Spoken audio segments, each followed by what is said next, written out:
આજે હું અહીંયા ઊભી છું એ સર લોકોની કારણે.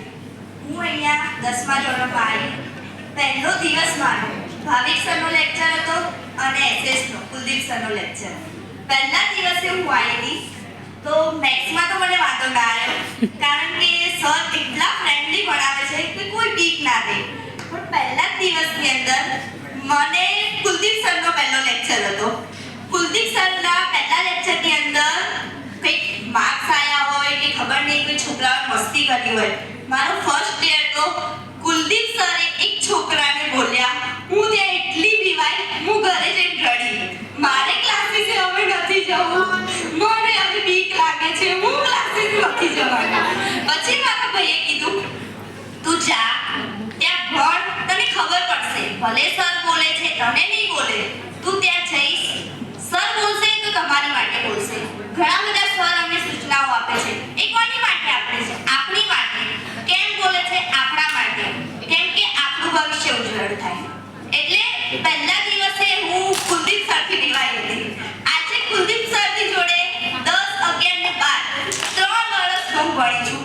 કુલદીપ સર બીવાનું શું? કુલદીપ સર અમારી ફ્રેન્ડની જેમ રહે છે. પહેલા દિવસનો અનુભવ હું આજે સરને કહેવા માંગ્યો. સોરી સર, તમારા વિશે આવું બોલી, પણ હું બીવાઈ ગઈ હતી એ દિવસે. પછી હું કોમર્સ લીધું છે. તો કોમર્સની અંદર અમારા ક્લાસીસની અંદર બધા સર જોડે ભણી. ભયંકર સરનું નામ લઉં તો હાર્દિક સર. અમારે કોમર્સની અંદર બધા સર ફ્રેન્ડલી રહે છે. પણ પહેલા દિવસે જે કુલદીપ સર જોડે બીક લાગી હતી, એનાથી ડબલ સર અમારી જોડે બીક લાગી હતી. હું 11 ને 12 2 વર્ષ હું ભણી છું. સર ગમે ત્યારે સવાલ ચપટી વાગે. સર એટલું સરસ ભણાવે. એક એક ટોપિક આપણને આમ સ્ટોરીની જેમ પહેલા સમજાવે, પછી એને લખીને આપણને જેવી રીતે સમજ આવતી હોય એવી રીતે. પછી સર 2 વાર સમજાવતા આપણને, જાણો કે આપણને યાદ રહી જાય. પણ જ્યારે સર આપણને પૂછે આમ ચપટી વાગે એટલે આપણું મગજ બાઉન્સ. આજે હું 11 ને 12 2 વર્ષ સર જોડે પડી. મેં હજી સુધી સરને હસતા નથી જોયા. આજે મેં સરને હસતા જોયા છે. 11 12 2 વર્ષ ભણી. અમારે દેવલ સર જોડે ફ્રેન્ડ જેવું છે. દેવલ સરને મેં પૂછ્યું, દેવલ સર હાર્દિક સર તો બધા જોડે આવી રીતે વાત કરે છે? સરે કીધું, ના, કેમ શું થયું? પછી મેં કીધું, સર જોડે બહુ બીક લાગે છે. સરે કીધું, એકાઉન્ટની અંદર એકાઉન્ટ તો મારું હાવ થર્ડ ક્લાસ છે.